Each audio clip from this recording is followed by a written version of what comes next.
నేపాల్లో ప్రస్తుతం మనం చూసుకున్నట్టయితే జన్జెడ్ ఉద్యమం అనేది అక్కడ జరుగుతుంది.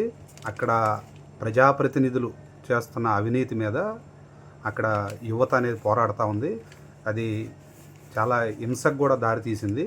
అయితే ఈ క్రమంలో ఎక్కువగా భారతదేశం నుంచి నేపాల్కి పర్యాటకులుగా ప్రతి సంవత్సరం కొన్ని లక్షల మంది వెళ్తూ ఉంటారు. అదేవిధంగా నేపాల్ నుంచి కూడా మన దేశానికి కూడా వస్తూ ఉంటారు. దీన్ని బట్టి గత 3 సంవత్సరాల్లో భారతదేశం నుంచి నేపాల్ ఎంతమంది వెళ్ళారు, నేపాల్ నుంచి భారతదేశం ఎంతమంది వచ్చారనేది మనం ఒకసారి చూసుకుందాం. 2022 సంవత్సరంలో భారతదేశం నుంచి 2,417,000 మంది వెళ్తే పర్యాటకులుగా, అక్కడ నుంచి మన భారతదేశానికి 138,203 మంది వచ్చారు. అదేవిధంగా 2023 సంవత్సరంలో 3,12,553 మంది భారతదేశం నుంచి పర్యాటకులుగా నేపాల్ వెళ్తే అక్కడి నుంచి 195,445 మంది ఇక్కడికి వచ్చారు.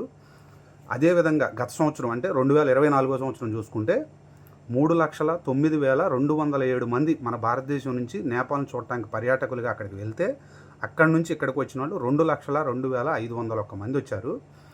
భారతదేశం నుంచి ప్రస్తుతం 10 విమానాలని మన నేపాల్కి కేంద్ర ప్రభుత్వం నడుపుతుంది.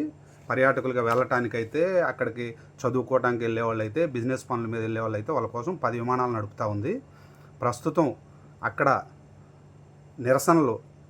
నిరసనలు పెళ్ళుబిక్కి ఆ దేశంలో హింసాత్మక ఘటనలు చెలరేగుతున్న నేపథ్యంలో వీటన్నిటికి కూడా అడ్డుకట్టబడింది.